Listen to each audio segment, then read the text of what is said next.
नमस्कार बच्चों, नमस्कार। आज बीए फर्स्ट ईयर वालों को पढ़ाएंगे आज निबंध सेकेंड पेपर जो है उनका। जैसा कि फर्स्ट में कुछ हुआ था, इसके अगले महीने में आपका कबीरदास बाकी कवि हुए थे, और ये सेकेंड पेपर में आपका निबंध, जिस बुक का नाम है आपके निबंध संचयन।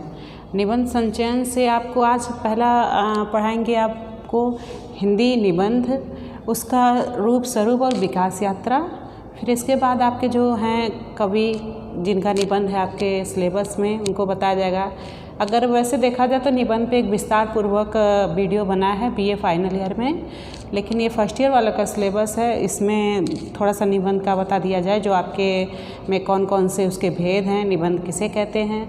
इस प्रकार आपको निबंध के बारे में बताया जाएगा कि इसका स्वरूप और विकास यात्रा। थोड़ा सा लंबा है तो इसको थोड़ा शार्ट में बता देते हैं कि निबंध किसे कहते हैं, जिसे नि प्लस बंध, जिसका नियोजित ढंग से बांधना ही निबंध कहलाता है। किसी क्रम को, किसी वाक्य को हम सही रूप से अगर कहा जाए, लिखा जाए क्रमबद्ध रूप से, तो उसी को हम निबंध कहते हैं। जैसा कि देखते हैं कि आप निबंध के बारे में, तो ये आधुनिक काल में, जैसे हमने बताया था कि जो विकास हुआ था, जैसे आपका जितने काल हैं, जितने भी गद्य विधाएँ हैं, गद्य विधाओं के बारे में बताए थे एक वीडियो में, आपके सारे गद्य विधाएँ हैं।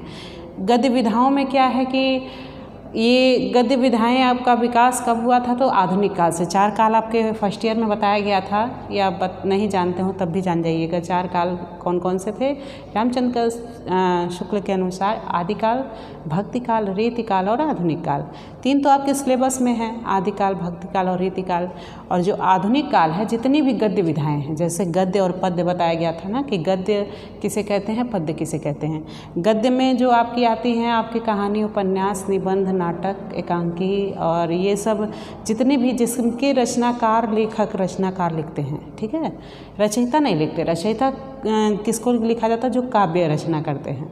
अब यहाँ पे ये है कि जितने भी मतलब गद्य हैं, गद्य जो आते हैं, वो सब किस में आएंगे? आपके गद्य विधाओं में। गद्य विधाओं में आपको बताया गया था निबंध। निबंध के बारे में इस वीडियो में बताया जाएगा आपको कि निबंध किसे कहते हैं, निबंध कब इसकी शुरुआत हुई। तो आधुनिक काल की जब शुरुआत हुई थी, तो वहीं से आपका निबंध, सारी गद्य विधाएँ ही मतलब आधुनिक काल से स्टार्ट हुई थी। अब इसमें रूप स्वरूप और विकास यात्रा क्या है कि ये निबंध, जैसे आप देखेंगे कि सबसे जो जितनी भी गद्य विधाएँ हैं, तो निबंध का एक महत्वपूर्ण विधा है। सभी विधाओं में एक निबंध महत्वपूर्ण विधा है।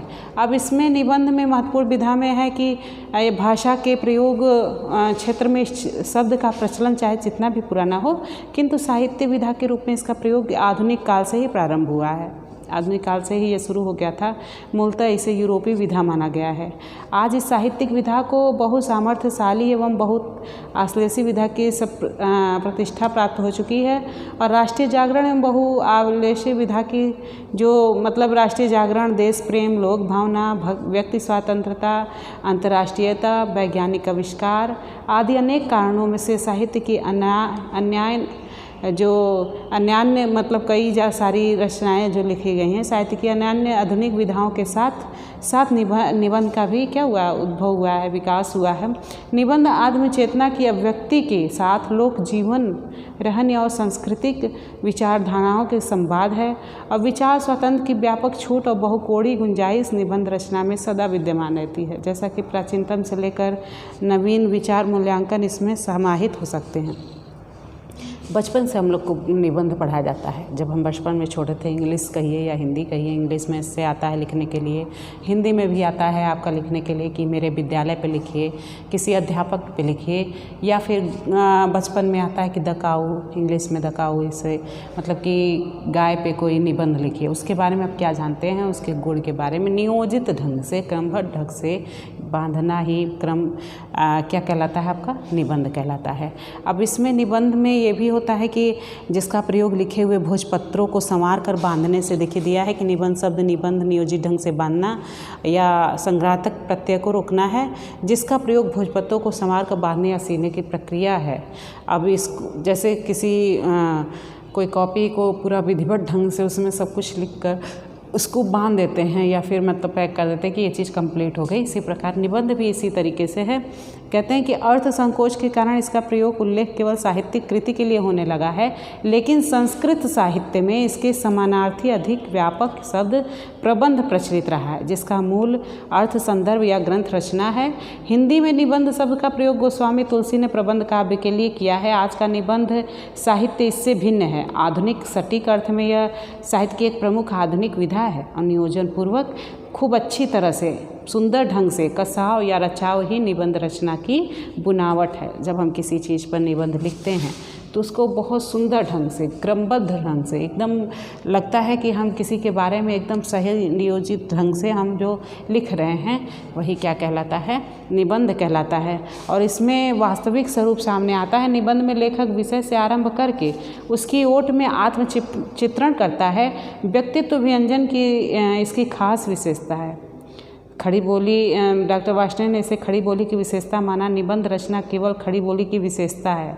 खड़ी बोली गद्य के लिए 19वीं शताब्दी और उससे भी निबंध रचना की दृष्टि से 19वीं शताब्दी का उत्तरार्ध महत्वपूर्ण है और इस दृष्टि से निबंध हिंदी साहित्य का नितांत आधुनिक रूप है। जैसा कि इस दृष्टि से तो कहा जा रहा है कि निबंध मतलब इसका आधुनिक रूप है, लेकिन देखिए इस आधुनिक काल की तो इसकी शुरुआत ही है, लेकिन इसमें जो निबंध रचनाएँ हुई हैं, जितनी भी निबंध रचना होती है तो उसमें क्या होता है कि ये कहते हैं कि केवल उसमें खड़ी बोली की विशेषता है। खड़ी बोली आप देखेंगे कितना भी निबंध लिखा गया है उसमें सिर्फ खड़ी बोली का ही प्रयोग किया गया है अधिकतर।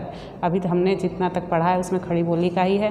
तो इसमें कई कवियों ने माना क्या कि डॉक्टर वार्ष्णेय ने भी माना है कि ये जो खड़ी बोली का जो निबंध है ये मतलब खड़ी बोली की ही देन है या खड़ी बोली की विशेषता ही निबंध है जो आधुनिक काल में प्रचलित हुई थी। और इसमें इन्होंने कहा है कि ये जो इस दृष्टि से निबंध जो है हिंदी साहित्य का आधुनिक रूप है। निबंध आजकल अंग्रेजी के एस्से का पर्याय है। इससे एस्से करते हैं ना, एस्से लिखना है, किसी चीज़ पे एस्से लिखना है या निबंध लिखना है। तो इसमें क्या होता है कि इसका संबंध जो क्या होता है मनःस्थिति से माना गया है। फ्रांस के प्रख्यात लेखक मांतेन ने निबंध शब्द का प्रयोग सर्वप्रथम 1580 में अपनी पुस्तक में किया। इसमें उन्होंने नवीन दृष्टि अपनाई और चर्चित हुए। इंग्लैंड में निबंध का उद्भव 1597 ईस्वी को बेकन की प्रथम पुस्तक के प्रकाशन में हुआ था और इसमें 10 निबंध थे। इस पर मांतेन का व्यापक प्रभाव था। पहला कहा गया कि मांतेन ने ही निबंध का मतलब आविष्कार किया है या शुरुआत की थी, तो इसीलिए उनका नाम आया था। अब इनकी मतलब स्पष्टवादिता और आत्मव्यंजना इसकी खास विशेषता है। बेकन ने सूत्रात्मकता, अधिकता और वस्तुनिष्ठता और विषयनिष्ठता के कारण चुनौती जैसा रोम के सिसरो और सेनेका को कुछ लोगों ने प्रथम निबंध जन्मदाता माना। फ्रांस के लेखक आलोचक ने भी आत्मव्यंजना सबसे कठिन रूप माना। हजारी प्रसाद द्विवेदी ने निबंध को व्यक्ति स्वाधीनता की उपज कहा। हजारी प्रसाद द्विवेदी का आप निबंध पढ़ेंगे तो इनका निबंध है आपके सब्जेक्ट में देवदारू। देवदारू एक वृक्ष जो शिव जी के मतलब उपलक्ष्य में माना गया, उस वृक्ष का वर्णन आपने इन्होंने किया है। लेकिन इन्होंने कहा कि किसी विषय पर स्वाधीन चिंतन और निबंध को व्यक्ति स्वाधीनता की उपज माना है कहा। और नलिन कुमार ने कहा है कि किसी विषय पर स्वाधीन चिंतन और निश्चल अनुभूतियों का सरल, सजीव और मर्यादित गद्यात्मक प्रकाशन ही निबंध है।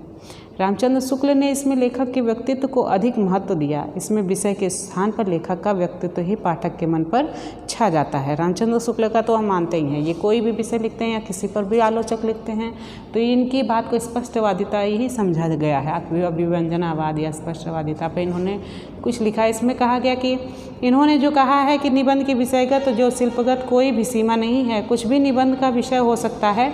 यह सर्वाधिक स्वतंत्र विधा है और एकदम बातचीत जैसा अपने तरीके से आपने सभी कवियों ने अपनी अपनी निबंध की परिभाषा दी है और निबंध के बारे में बताया है। जॉनसन ने निबंध को पक्व से छंद रचना कहा। हिंदी आचार्यों की दृष्टि से गद्य कविनाम निष्कर्ष वदंती के न्याय से तथा सामर्थ्य की दृष्टि से निबंध को कलात्मक सौंदर्य से भरपूर माना। देखिए, निबंध जो होती है औद्योगिक उपभाष का आत्मज है। देश, राष्ट्र, समाज, व्यक्ति, जीवन, जगत को बहुवर्णी बहुरूपीय व्यक्ति प्रदान करने के लिए नई वाक चेतना को अनेक मुद्राएं अपनानी पड़ी। कभी हास्य विनोद की, कभी व्यंग कटाक्ष हुआ और निबंध कहीं विधा, जैसे कई कोटियां निर्णात्मक साहित्यिक समीक्षा, वैज्ञानिक हुआ, पोस्ट जीवनी, आत्मचरित्र, रिपोर्टाज, कई तरीके से आपने देखिए। फैटेंसी माने होता है कल्पना पूर्वक भी लिखा जाता है। प्लेफुल मतलब क्रीड़ा पूर्वक। आपने फैटेंसी का छायावाद में प्रयोग देखा होगा। फैटेंसी इनकम्पैटेंसी का छायावाद में, ये इसमें छायावाद, लेकिन इसमें निबंध में भी इसकी कुछ रचनाएं हैं और इसके बारे में थोड़ा सा वर्णन है। थोड़ा सा देखिए, विद्वानों द्वारा निबंध को अनेक प्रकार से वर्गीकृत किया गया है। कुछ लोगों ने इसे विषयगत मतलब ऑब्जेक्टिव और किसी ने विषयगत सब्जेक्टिव, हाँ, और जैसे दो वर्गों में रखते हैं, किंतु यह वर्गीकरण बहुत समीचीन नहीं है। कुछ विद्वानों ने निबंध का वर्गीकरण करते हुए इसके विचारात्मक, भावात्मक, वर्णनात्मक और कथात्मक, विवरणात्मक, विवेचनात्मक, आलोचनात्मक, देखिए ये सब क्या है, इसके निबंध के भेद हैं कि कई तरीके से इसका वर्गीकरण किया है। और भंगी रचनाकार के व्यक्तित्व को ध्यान में रखते हुए निबंध के 6 भेद किए जा सकते हैं। निबंध के जो 6 भेद हैं, ये मतलब पहला है विचारात्मक निबंध। अब देखिए विचारात्मक निबंध किसे कहते हैं, तो इसके बारे में है कि इस कोटि में चिंतन, मनन और तर्क प्रधान निबंध आते हैं, जिसमें चिंतन, मनन, विचार किया जाता है। किसी बात पे हम लोग विचार विमर्श करते हैं, एक दूसरे से उसकी राय लेते हैं, इस पे चिंतन करते हैं, मनन करते हैं कि किस प्रकार से मतलब लिखा जाए, तो जिसमें मूल में बुद्धि तथा विचार की प्रेरणा होती है।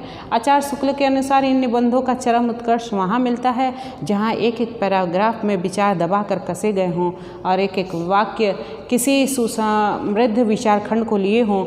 इन्हें पुनः 3 वर्गों में विभाजित कर सकते हैं, जैसे खोजपूर्ण, साहित्य, कला और संस्कृति। खोजपूर्ण साहित्यिक निबंध, इसको भी 3 में कर देंगे।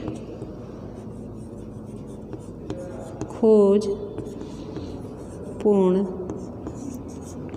साहित्यिक निबंध, साहित्यिक निबंध, खोजपूर्ण साहित्यिक निबंध। देखिए इसमें खोजपूर्ण, जब किसी चीज़ का अन्वेषण करते हैं, खोज करते हैं, तो उसमें हम खोजपूर्ण साहित्यिक निबंध आएगा।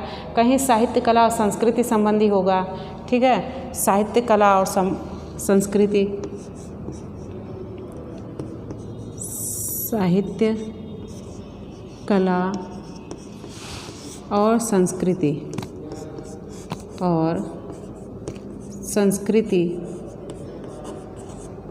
और एक होता है उपयोगी जगह पे, उपयोगी या वस्तुओं में, ठीक है, यहाँ पे इस तरीके से 3 में यहाँ पे विश्लेषित किया गया।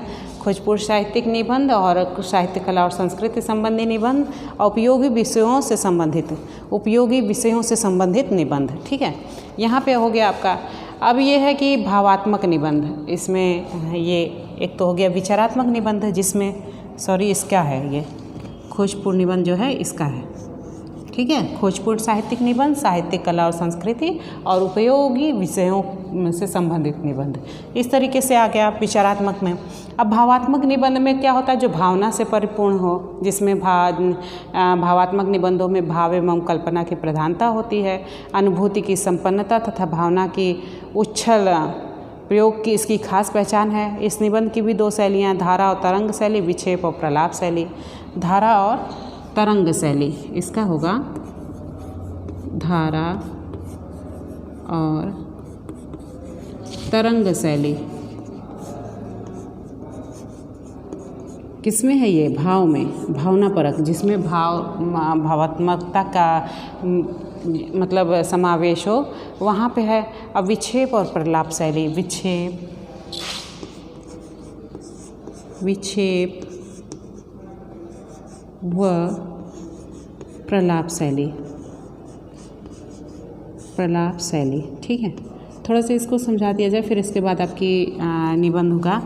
विचारात्मक निबंध में आपने समझे कि विचारों से जिस पर चिंतन मनन किया जाए, वो विचारात्मक निबंध हो गया।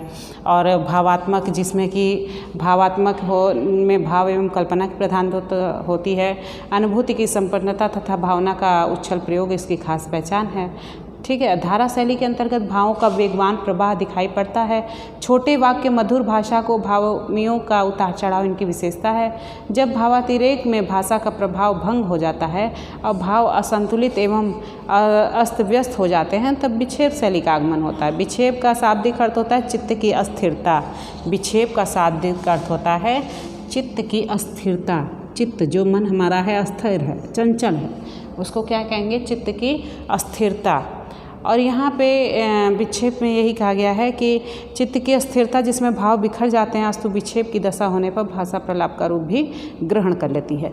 जैसे विक्षेप कहते हैं ना कि हमारा मन विक्षेप हो गया है, मन लग नहीं रहा है, चंचल है, मतलब चंचल है या दुखित है, या फिर मतलब यहाँ हमारा मन नहीं लग रहा है, वहाँ पे आपका हो जाएगा विक्षेप व प्रलाप शैली। ठीक है। अब इसमें है कि वर्णनात्मक निबंध, तीसरा है आपका वर्णनात्मक निबंध। ये भावात्मक हो गया, विचारात्मक हो गया। अब है वर्णनात्मक जिसमें वर्णन किया जाए। अब सीधी सी बात है कि इस प्रकार के निबंध वर्णन प्रधान होते हैं।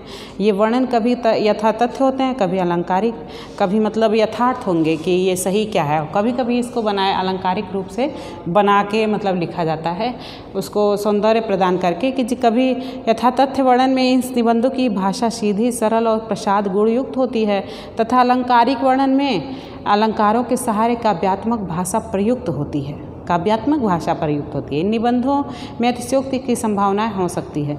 जहाँ पे वर्णनात्मक में आप अलंकारिक में तो वहाँ पे अतिशयोक्ति मतलब बढ़ा चढ़ाकर उसका वर्णन किया जाता है।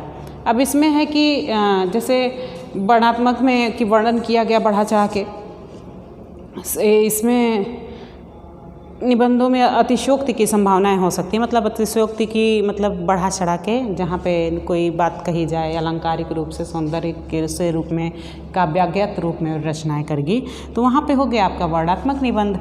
अब आपका आ गया कथात्मक निबंध। थोड़ा सा मिट जा रहा है, मिटा है, ये दिख रहा है साहब। कथात्मक निबंध, कथात्मक निबंध, ठीक है। और ये है आत्मपरक निबंध।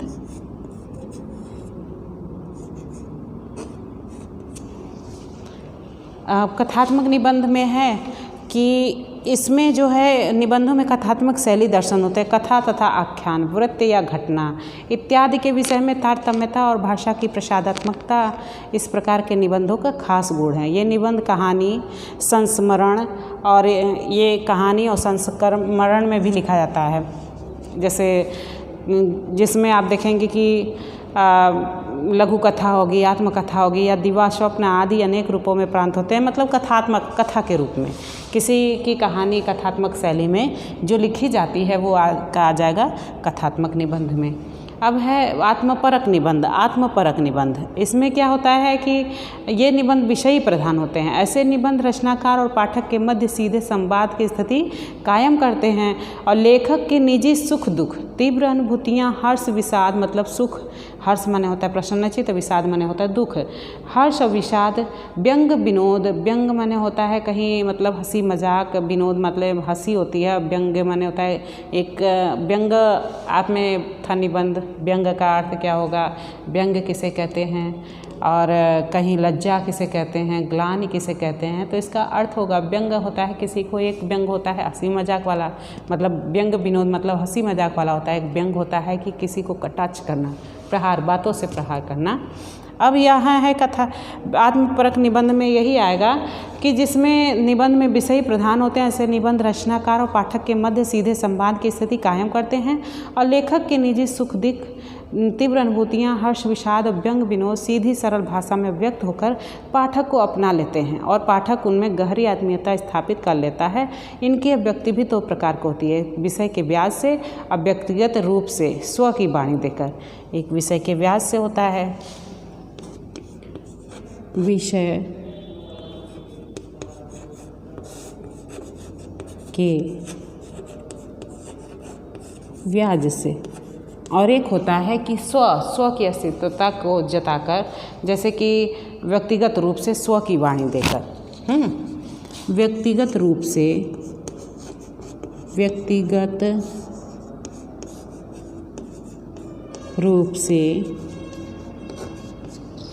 स्व की वाणी देकर, स्व माने अपनेपन, स्व की वाणी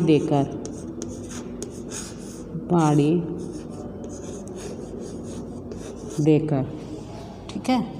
विषय के व्याज से और व्यक्तिगत रूप से स्व की वाणी देकर, इसकी दो शैली है लिखने की। जैसे हम किसी के आत्मपरक मतलब अपने आप में जो पाठक गण है, जो मतलब ऐसा निबंध जिसमें स्व की भावना, अपनापन की भावना दिखाई दे, जिसमें पाठक गढ़ पढ़ के क्या होता है, भाव विभोर होता है अपना, तो की भावना उसके अंदर आ जाती है। इसमें पाठक को अपना बना लेती है और पाठक उसमें गहरी आत्मीयता स्थापित कर लेता है। मतलब गहरी आत्मीयता, उसको लगता है कि नहीं हाँ ये अपने से मिला हुआ है या फिर हमारे में बिल्कुल मतलब हमारे अंदर समाहित होने वाला है, ऐसा लगता है। तो ये हो गया आपका आत्मपरक निबंध के अंतर्गत आ गया। अब इसमें है कि अगला होगा हास्य व्यंग प्रधान निबंध। हास्य व्यंग है ये, हास्य व्यंग्य। इसमें हास्य व्यंग प्रधान निबंध में क्या होगा कि ऐसे निबंध जहाँ हास्य व्यंग को विषय के स्तर पर ग्रहण किया जाता है और तदनुरूप अभिव्यक्ति होती है, उसे हास्य व्यंग्यात्मक निबंध कहा जाता है। सामान्यतः इस कोटि के निबंध को भी दो वर्गों में होगा, एक हास्य प्रधान निबंध, एक व्यंग प्रधान। जैसे बताए ना हास्य प्रधान, एक हास्य प्रधान होगा, हास्य प्रधान निबंध, और एक होगा व्यंग प्रधान निबंध, व्यंग प्रधान। देखिए व्यंग्य प्रधान में और हास्य प्रधान में क्या है कि हास्य प्रधान निबंध विशुद्ध मनोरंजन के लिए लिखे जाते हैं, जबकि व्यंग्य प्रधान निबंधों का लक्ष्य जीवन की विसंगतियों पर चोट करना होता है। जिन निबंधों में हास्य की सृष्टि व्यंग्य के साथ होती है उसे हास्य प्रधान निबंध नहीं कहा जा सकता, क्योंकि ऐसा हास्य आहत करने के लिए होता है। जैसा कि हमने देखा है हास्य प्रधान हंसी के लिए कोई रचना ऐसी की जाती है या कोई ऐसा निबंध लिखा जाता है जिसको मतलब पढ़ने से हास्य की अनुभूति, हंसी की अनुभूति होती है और मतलब मनोरंजन के लिए किया जाता है। और जो व्यंग प्रधान होता है, जो विसंगतियाँ इस समय जितनी भी विसंगतियाँ हैं, भ्रष्टाचार है, जिस पर कठोर कटाक्ष करना, जिस पर व्यंग्यात्मक प्रहार करना, उनको मतलब बोलना कि ये नहीं विसंगतियाँ हैं, उस पर मतलब दोषारोपण करना या फिर उस पर तुरंत ही उस बात को कहना, तो क्या हो जाएगा, वो व्यंग प्रधान हो जाएगा। और जहाँ पे हास्य व्यंग दोनों होता है वहाँ पे उपयुक्त विवेचन के उपरांत यह कहना उचित लगता है कि एक सीमित आकार के भीतर एक निजीपन, स्वच्छंदता, एक सजीवता तथा आवश्यक संगति एवं संबद्धता के साथ किसी विषय का वर्णन या प्रतिपादन निबंध कला की विशेषता होगी। व्यक्तित्व व्यंजन कहते हैं निबंध की मूलभूत विशेषता है, जिसमें लेखक की रुचि, मन प्रवृत्ति के अनुसार विचारों की श्रृंखला अवस्थित एवं शिथिल अथवा सुगठित एवं व्यवस्थित दोनों प्रकार की हो सकती है। निबंध कोरे पांडे ने लिखा है कि निबंध रचना के लिए लोक और शास्त्र, भावाकुलता, भाषा पर अधिकार तथा अनुभूतिमयता आदि तत्व आवश्यक हैं, क्योंकि हम जब निबंध लिखते हैं तो उसमें हमारा भावानुकूल, भाषा का अधिकार और अनुभव, जिस चीज़ को हम अनुभव किए रहते हैं उस चीज़ को बहुत विश्लेषित, बहुत अच्छे तरीके से वर्णन कर लेते हैं और सबको उस तरीको बहुत अच्छे तरीके से समझा भी सकते हैं, जो जिसकी क्या करते हैं हम अनुभूति कर लेते हैं। अब इसमें है कि हिंदी के साहित्य में निबंध लेखन का सूत्रपात कब हुआ, यह बिल्कुल निश्चित रूप से नहीं कहा जा सकता, लेकिन कुछ विद्वान बालकृष्ण भट्ट को हिंदी का प्रथम निबंधकार मानते हैं, तो कुछ बनारसी दास जैन को। कुछ ऐसे विद्वान हैं जो बनारसी दास जैन के गद्य को निबंध की श्रेणी में नहीं रखते। डॉक्टर लक्ष्मी सागर वार्ष्णेय जैसे साहित्य ने पंडित बालकृष्ण भट्ट को हिंदी का प्रथम निबंध लेखक मानते हैं। वहीं लाला भगवान दीन और श्री रामदास गौड़ ने सदा सुखलाल को और सुरासुर निर्णय को हिंदी का प्रबंध निबंध घोषित किया है। लेकिन शुक्ल की बात करिए, देखिए इतने लोगों ने किया था क्योंकि सभी भारतेंदु काल, आधुनिक काल के भारतेंदु युग के ही कवि हैं जिनको माना गया कि हिंदी के प्रथम निबंधकार हैं या हिंदी के प्रथम लेखक हैं। किसी ने बालकृष्ण भट्ट को, तो किसी ने भगवान दीन को, किसी ने किसी कवि को माना है। लेकिन रामचंद्र शुक्ल ने क्या कहा है कि रामचंद्र शुक्ल ने कहा है कि निबंध परंपरा का सूत्रपात भारतेंदु युग से माना जाता है। जो भी हो, साहित्य की किसी विधा का सूत्रपात व्यक्ति विशेष अथवा रचना विशेष के आधार पर मानना समीचीन नहीं है।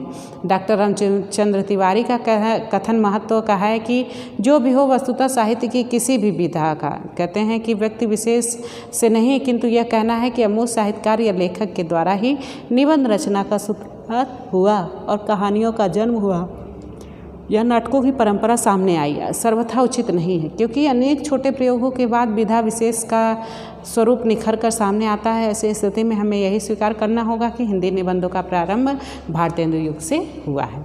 जैसे कि आधुनिक काल से तो माना गया है कि गद्य विधाओं का ही विकास हुआ है, कि गद्य विधा आई हैं, आधुनिक काल से आई हैं। लेकिन जो ये निबंध है, आत्मजीवनी है, ये सब गद्य विधाएँ हैं, आत्मकथा हैं, कई नाटक, कहानी, ये जितनी भी गतिविधियाँ हैं ये इसका भारतेंदु युग से माना जाता है। आधुनिक काल के भारतेंदु युग, द्विवेदी युग छायावाद है। जैसा कि कई रचनाओं, कई गतिविधियों का बाद में विकास हुआ, लेकिन ये नाटक, निबंध, कहानी, ये आत्मकथा, इस सब का जो शुरुआत है वो भारतेंदु काल है। और निबंध का भी भारतेंदु काल ही माना जाता है, जिसमें भारतेंदु काल के ही कवि हैं। इन्होंने द्विवेदी युग का निबंध साहित्य में भारतेंदु युगीन निबंध लिखा है, द्विवेदी युग की निबंध साहित्य लिखा है, छायावागीन युगीन निबंध, मतलब अलग अलग तरीके से इसको बांध दिया गया है कि कौन सा निबंध किस में लिखा गया है। ठीक है। और इसमें कई निबंध ऐसे हैं जिनके बारे में मतलब वर्णन किया कि हिंदी निबंध में ऐतिहासिक विकास का दूसरा चरण द्विवेदी युग है। पहला चरण तो आपका भारतेंदु युग है। जैसे हिंदी निबंध की शुरुआत होती है, जब शुरुआत होती है तो उसको पहला चरण कहते हैं। तो पहला चरण में किस आपका आ गया भारतेंदु युग, और द्वितीय चरण में आ गया आपका द्विवेदी युग, तृतीय चरण में आ गया छायावाद। छायावाद के बाद फिर जब वो प्रगतिवाद, प्रयोगवाद, इस तरीके से है कि इसमें जो पहले चरण में भारतेंदु युग, भारतेंदु जी की थी के लेखकों के निबंध रचना मिली, उनकी कविता और नाटक में नहीं मिली। लेकिन महावीर प्रसाद द्विवेदी का जो है ये दूसरा चरण है द्विवेदी युग। उन्होंने सरस्वती में अनेक विषय क्षेत्रों में संबंध निबंध लिखा है और बेकन के निबंधों का अनुवाद भी प्रकाशित किया, जिसका प्रभाव इस युग के कतिपय निबंध लेखकों के शिल्प अथवा विषय निर्धारित पद्धति पर देखा गया। देखिए, इनके महावीर प्रसाद द्विवेदी, जैसा कि हमने कल इनकी कोई चर्चा की थी हिंदी साहित्य की संस्थाओं पे, जिसमें हमने इसकी सरस्वती पत्रिका का चर्चा किया था कि सरस्वती पत्रिका के जो संपादक थे महावीर प्रसाद द्विवेदी ने, इन्होंने कहा कि मतलब सबसे अच्छी अगर हिंदी का प्रचार प्रसार और बहुत अच्छे से कवियों का निर्माण उसी सरस्वती पत्रिका के माध्यम से, इनकी कई रचनाएं जिसका मतलब ठीक से विकास हो सका, इन्होंने किया। और द्विवेदी युग में उन सभी भावनाओं, विचारों और शैलियों, साहित्य विधाओं का विकास एवं प्रचार हुआ कि फलतः निबंध साहित्य में भी विषय, शैली एवं विचारधारा की दृष्टि से विकास परिलक्षित होता है। स्वयं महावीर प्रसाद द्विवेदी जीवन और साहित्य में शालीनता, अव्यवस्था, प्रियता एवं मर्यादा के पक्षधर थे तथा उनके व्यक्तित्व के अनुरूप ही इस युग के निबंधों में विषय चयन से लेकर प्रतिपादन शैली तक के गंभीरता दिखाई गई है। ऐसा इन्होंने इन निबंधों में भारतेंदु युग की हास्य व्यंग प्रधान शैली को प्रायः स्थान नहीं मिल सका। देश, भाषा, साहित्य, जीवन, खगोल, भूगोल, सब पे इन्होंने मतलब कि कहा कि साहित्य और समाज निबंधों में भी लक्षित किया जा सकता है। जैसे कि देखा आपने निबंध के बारे में। और रामचंद्र शुक्ल ने व्यक्तिअभिव्यंजना को निबंध की पहली शर्त स्वीकार किया है। इसी व्यक्ताभिव्यंजना को व्यक्ति व्यंजक, व्यक्ति रंजन और आत्मव्यंजक या ललित निबंध की संज्ञा भी दी गई है। निबंध हिंदी साहित्य में इतिहासकारों, विद्वानों ने स्वीकार कर लिया है कि ललित निबंध मूलतः मराठी का है और ललित का तात्पर्य सुंदर, मोहक, आकर्षक और चारु आदि के रूप में ग्रहित है। कहीं कहीं का आपने सुना होगा ललित निबंध के बारे में, ठीक है, ललित निबंध के बारे में कहीं चर्चा हुई होगी। चर्चा क्या हमारे सब्जेक्ट में भी है कि इन्होंने ये ललित निबंध लिखा, तो इसका भी अर्थ थोड़ा सा बता दिया जाए कि ललित निबंध किसे कहते हैं। ललित निबंध, ललित निबंध की चर्चा है कि ललित निबंध जो है कि मूलतः मराठी का है, लेकिन ललित का तात्पर्य सुंदर होता है। सुंदर, मोहक, आकर्षक और चारु आदि रूप में ग्रहित है और सौंदर्य चेतना और सौंदर्य निष्ठा इसका मूल उत्स है। ललित शब्द से कई अर्थ और भावार्थ तथा तात्पर्य व्यंजित होते हैं। मनुष्य की इच्छा शक्ति तथा सृजनात्मक रूप एवं आकार ग्रहण करती है, उसे ही विश्वव्यापिनी सृजनात्मक शक्ति ललिता का व्यष्टिगत रूप कहा जाता है। ललिता वह शक्ति है जो मनुष्य को सृजन या रचना के लिए प्रेरणा, बल, प्रतिभा तथा शक्ति, सामर्थ्य प्रदान करती है। अब देखिए, इसमें कहते हैं कि अर्थ मानव रहित सौंदर्य को ललित कला कहना समीचीन जान पड़ता है, क्योंकि मनुष्य का रचनाकार का सौंदर्य बोध रचना के मूल में उसके चित्त का मनुष्य के रचनाकार लालित्य भाव है। इसलिए लालित्य को उस सौंदर्य का रूप माना जा सकता है जो मनुष्य के ललित भावों की अभिव्यक्ति करता है। अतएव ललित साहित्य में साहित्य की वे सब कोटियाँ आएंगी जिसमें बोध पक्ष उतना प्रधान नहीं होगा जितना भाव पक्ष, अर्थात जिसमें बुद्धि की अपेक्षा हृदय को स्पर्श करने की शक्ति सामर्थ्य अधिक हो। लालित्य का संबंध यही होता है कि ये भाव प्रधानता से जोड़ा जाता है। कहीं कहीं होता है ललित नृत्य और ललित, जैसे ललित निबंध हो गया, ये भावना परक होता है, ये मतलब बुद्धि परक नहीं होगा, ये भावना परक होगा, जिसमें कहते हैं कि भावना रूप से कि इसमें गद्य और ललित का संबंध भाव प्रवणता से जोड़ा गया। इस संदर्भ में राम रतन भटनागर का कथन है कि गद्य और पद्य दोनों में ही ललित साहित्य की सृष्टि संभव है, जिसे भरत मुनि ने नाट्य शास्त्र में क्रीडनेयक कहा है। विश्रांति जनन विनोदकरण ललित साहित्य के अन्य हेतु कहे गए हैं। यह निश्चित है कि ललित साहित्य में कलात्मकता, सौंदर्य तत्व, कल्पना विलास और भावना परिष्कार आदि का महत्व अधिक है। कल्पना का माधुर्य शैली में कलात्मकता, भावात्मकता, पूर्ण संभार आनंद का विधान है। देखिए, एक तरीके से कहा जाए तो अध्ययन की सुविधा की दृष्टि से हिंदी के 6 प्रतिनिधि निबंधकारों के एक निबंध यहाँ छात्रों के अध्ययन हेतु प्रस्तुत है। यह शुभ है कि उपयुक्त निबंधकारों में आपके हैं कुछ श्री राम परिहार, माता प्रसाद त्रिपाठी, महेंद्र पांडे आदि के नाम उभर कर सामने आए, इसलिए इस विधा को व्यंग में भी हिकमरा मध्यम कहा गया। जिन निबंधकारों का मूल पाठ पुस्तक में संकलित है उनसे प्रति हम कहते हैं कि उन्होंने ही मतलब आपके सिलेबस में जितने भी हैं निबंधकार हैं, कवि हैं, जितने भी निबंधकार हैं उनके बारे में हम थोड़ा सा इसके अगले वाले वीडियो में चर्चा करेंगे कि कौन से कवि ने कौन कौन सा निबंध लिखा है। धन्यवाद।